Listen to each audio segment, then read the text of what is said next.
Salamu alaikum warahmatullahi taala wabarakatuh. Unajua kuna swala moja mimi linanisumbua sana. Hivi tukipeleka watoto boarding mapema tunakuwa tunakimbia majukumu au ndio tunawatafutia elimu bora? Mimi naitwa Asfar. Karibu kwenye Malezi na Asfar.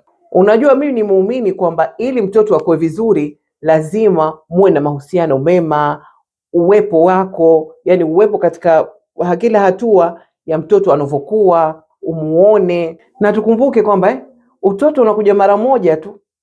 Ukiukosa wakati wa mtoto kuwa anakuwa, basi hutopata tena, na baya zaidi kwamba mtoto wako atakuwa huku anajua kwamba mzazi wangu hakuwa sehemu ya maisha yangu.